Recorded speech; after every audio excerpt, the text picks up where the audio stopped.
Today on Kraken's Garage, we're going to share a video of Outback Outlaw, Nathan, as he came to visit us here in Virginia and was seeking knowledge on the history of America and the history of Virginia. So I was eager to share his adventure with him on this leg of his trip. At some point in this video, we're going to stop and share about a 10-minute interview with him as he shares some of his sights and experiences and his kind of view of what he has gotten to see. And I hope to take you along for a ride. Thank you for joining us today.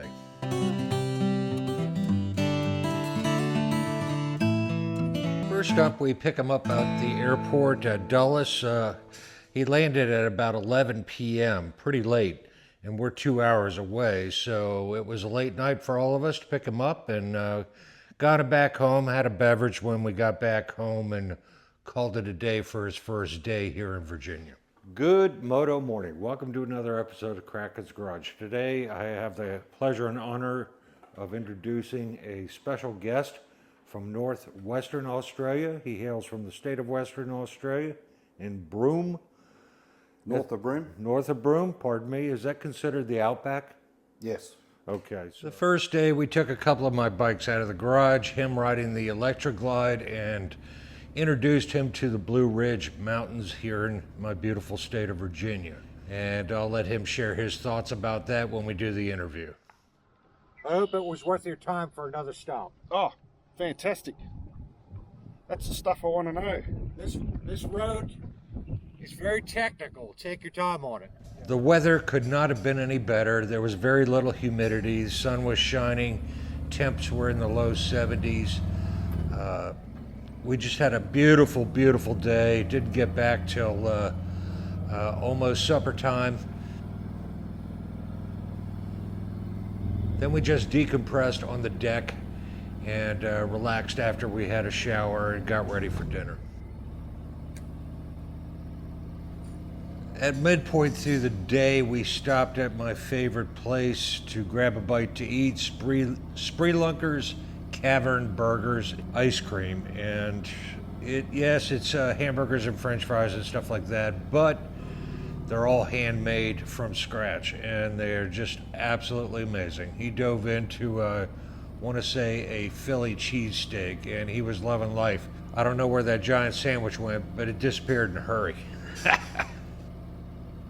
We had some very good footage for him to take home and share with his family and friends, and possibly on his YouTube channel. And here's some footage of our ride that I would like to share. I was rocking cameras as well as I hooked Nathan up with camera.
During his trip here, or his stay here at 𝕿𝕤𝕚, he got introduced to my 3 dogs.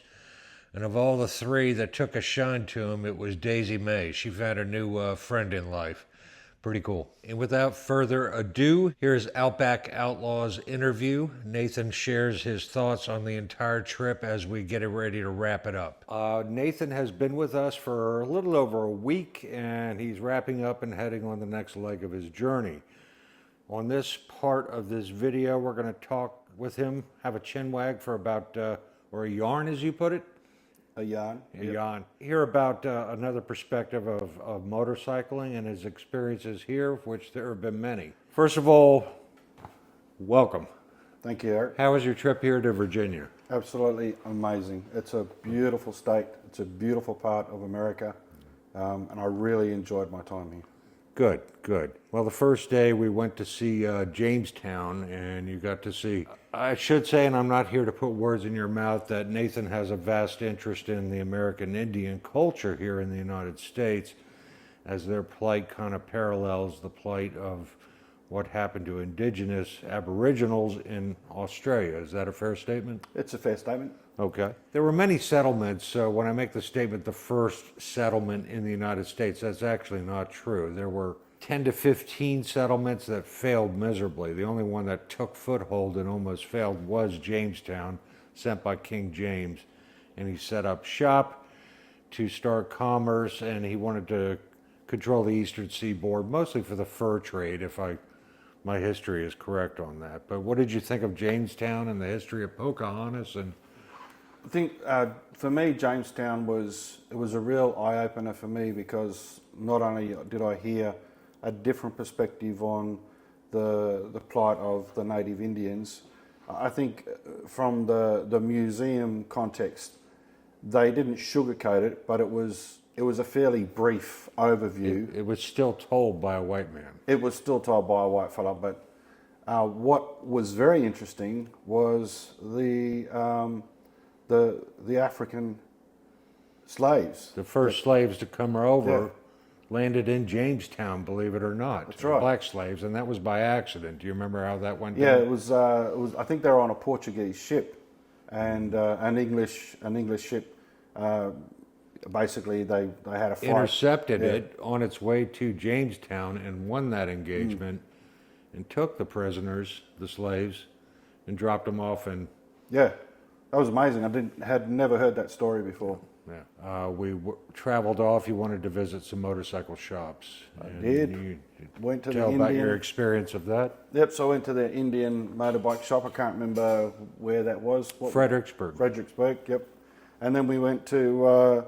We went through Orange County, which was pretty cool, going through there and seeing the old motorbike shop as we drove past. And then we ended up in Greene County, which is where the new motorbike shop is that moved from Stonewall Harley-Davidson and my girl Kim and the staff that helps me out, and got to visit with them, and they were very kind to take the time to sit down and talk. It was to you. really good to see Kim and just shake her hand, and because she's famous on Eric's channel. But the wonderful thing for me was that it was the biggest Harley-Davidson shop I've ever been in. So there was Harley-Davidsons everywhere, and I walked in with an Indian T-shirt on, and one bloke come up to me and he goes, "You're in the wrong shop, mate." That did happen. That did. Then the next day, we hit up Monticello. I would like to hear your thoughts on seeing Thomas Jefferson's home and kind of the architecture, the story behind it, the Jewish admiral that bought it and preserved it, and the whole 9 yards. For me, Thomas Jefferson's home was full of a lot of history, a lot of contradictions around slavery as well. But from my perspective, I think Thomas Jefferson was probably the smartest man that was in the world of that day. The house that he built was absolutely amazing. He had all sorts of wonderful gizmos that he either made himself or pulled from other ideas. And he was very learned, like 7 languages, could speak fluently, 7 languages. He was a scientist, he was an author, heaps of books, just amazing. The guy was absolutely amazing. But the thing that really struck home to me was the contradiction of him wanting to see the end of slavery, but still owning 200 slaves on his property. And it was interesting because we asked the tour guide what that contradiction was like. So, you know, we spent a fair amount of time talking about what that contradiction was and what Thomas Jefferson might have been feeling like at that time. So it's been a really good opportunity for me to try and get inside the mind of someone like that and try and understand why they would be in that situation. Right.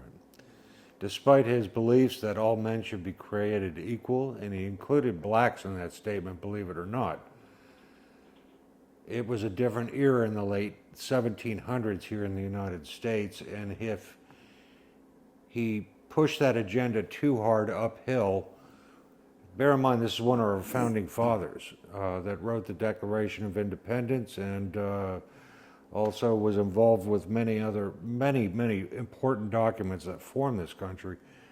And I would argue that if he had pushed his agenda to have blacks be free, it would have been political suicide for his career. Yeah, it would have been. It would have been. And the other thing that was really interesting was that when he went to France as the ambassador to America, Lafayette questioned him as to why... Grilled him. Yep, grilled him as to why he had not freed the slaves when the French had come to America for that very purpose. So that was an interesting story as well. Correct. So, Correct. I thought that was... It was really, for me, it was good to see that there wasn't any sugarcoating. This is the truth. This is the truth of the man. This is the evidence that we have. We have documented accounts of what Thomas Jefferson was doing. We've got independent accounts from other people that visited the plantation. I just thought it was amazing. Briefly, 50 words or less, the story behind the Jewish admiral. Basically, in the end, Thomas Jefferson went broke, and there's a story behind that. He incurred his grandfather's debt, and it took almost the rest of his life to pay that off.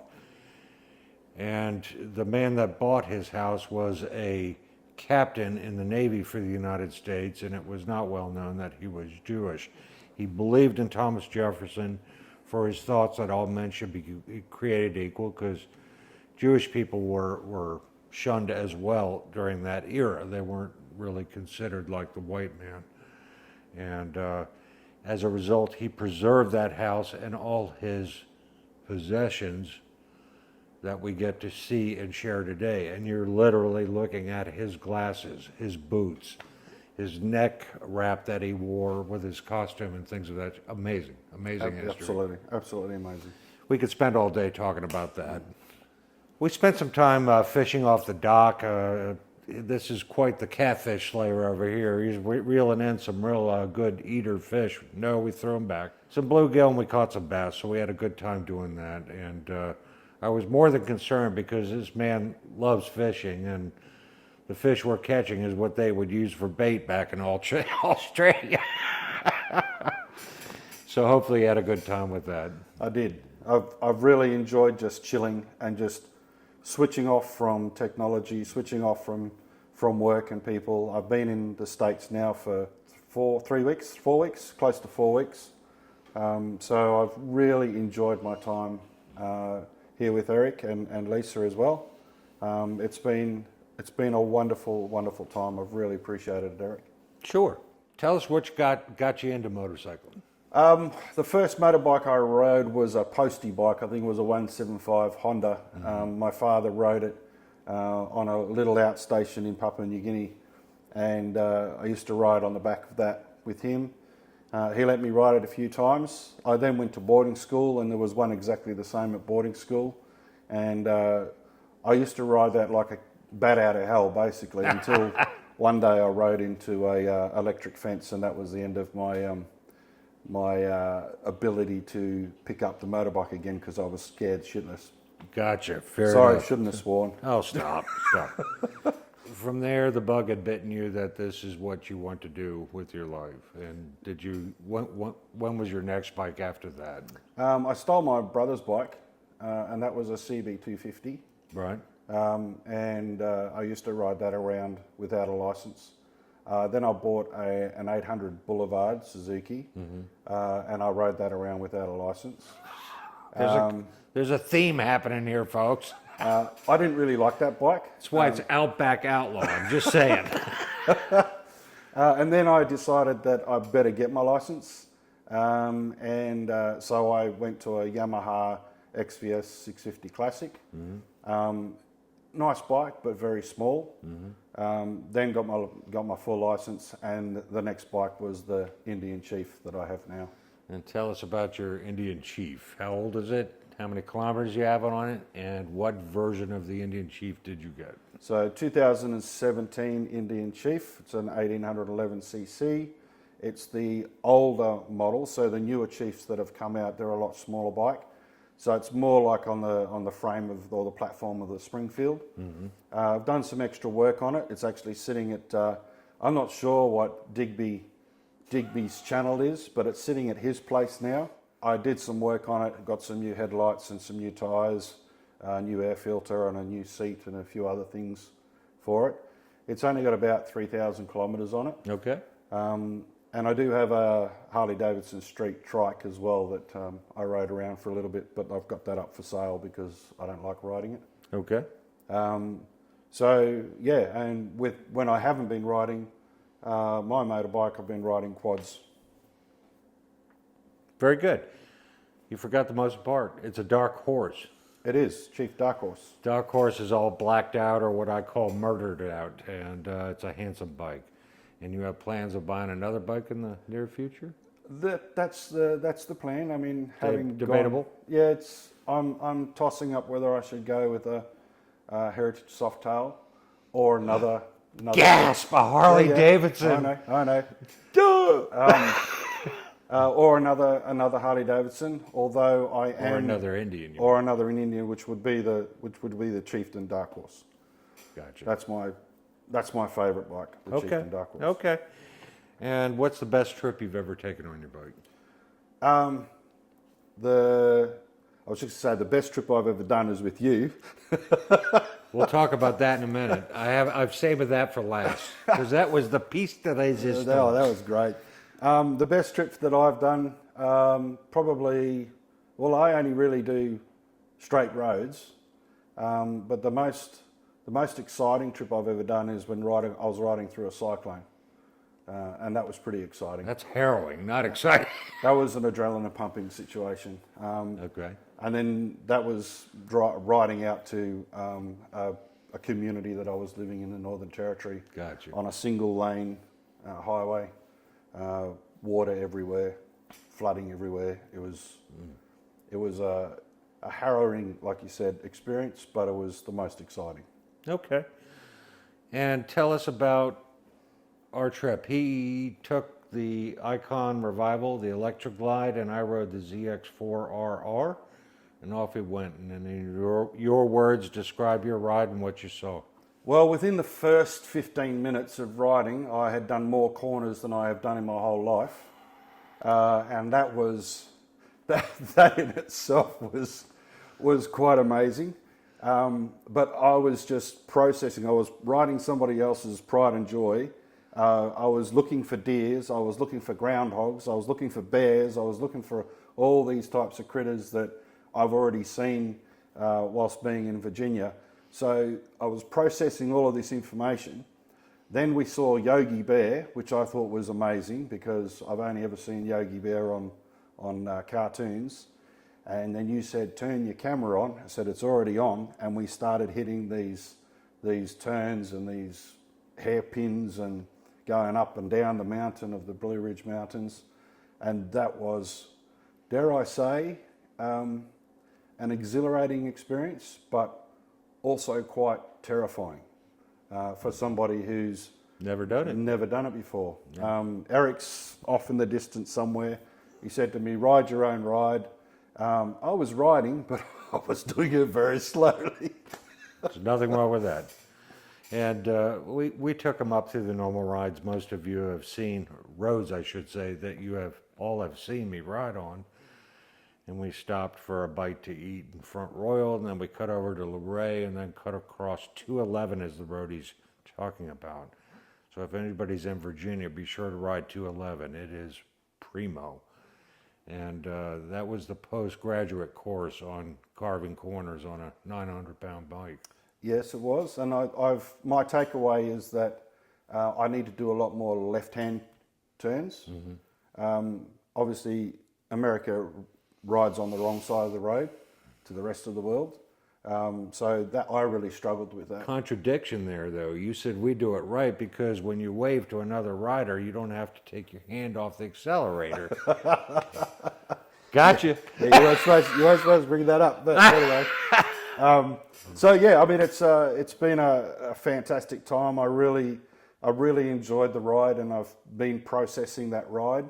And my takeaway is that I need to do more experience riding in Australia, and go to the East Coast, go to Tasmania, go to the Blue Mountains in New South Wales. There's some really good roads down in Perth as well, and really just spend some time when I go on holidays, because I'm now going to be going on holidays on a regular basis. Take a week off by yourself and learn. Yep. And it's a good experience. It's a shame we don't live closer. I'm telling you, within a month or two, I could bring your riding level from here to here. Yeah, I mean, just working with you. It's a completely different way of riding when all you've done is spent years riding in the outback of Australia. You know, riding through dirt tracks and like what Danny Hayes would do, but I was doing that all the time. You know, riding on sand roads and dirt roads, gravel roads, laying it down when I needed to lay it down. But to go on those types of corners and going up and down mountains, I mean, there's no mountains where I'm at. It brings great joy to me that I got to share those roads. I don't care about my bike. I mean, to me, I'm not in love with any of my bikes. They're like Doritos. They make more. I'll go find another one. It's not a problem, at least in the United States. They're not rare by any stretch of the imagination, any of them. But it brought a lot of joy to me to see your face light up like a Christmas tree. We took a lot of breaks where I was doing a wellness check. Was I rattling his cage too much, or was he enjoying the experience, etc., and trying to monitor that it was a pleasurable experience and doing my best as an amateur. So you, an amateur? Well, yeah. But what I will say is that you were very patient, and I really appreciated that, because you allowed me just to ride my ride, like you said, but you were giving those wellness checks just to make sure that I was okay. When we got to the bottom, I was tired. I was pretty tired because I think my brain was just trying to process all the mental Olympics, processing all that. It was full on. All right. Last thing I want to talk about is, what critters have you seen since you've been in Virginia? Groundhogs, deers, possums, lots of squirrels, field mice, foxes, heaps of birds, heaps of bird life. That crane or wren or whatever the heck it was when we were down there fishing. I was always checking to see if there was crocodiles while we were fishing for some reason. But yeah, no, lots of wildlife that I've never actually seen. Eagle? Bald eagle, yeah, took a photo of a bald eagle. Your buzzards. Turkey buzzards? Yeah, there was a couple of other critters on the ground that we saw. They were flattened by the... Yeah, they were. Wilderness stew for somebody. Yeah, no, that was great. I'm honored and blessed that you took the time out of your life to come here. It was at a great expense to travel this far, and it is Mrs. Kraken's and my wish that we did our best to show our best side and provide you a good experience and give you a taste of Virginia, and that included our roads and our cuisine and history. It's an amazing, amazing place. Put her there. Thanks, Eric. And with that, we're going to wrap up this video. Please remember to like, and if you can, comment. I always love the comments. You guys always comment in kind. Love them to death. Remember, go riding because it's good for you, and I'll see you in the next one. So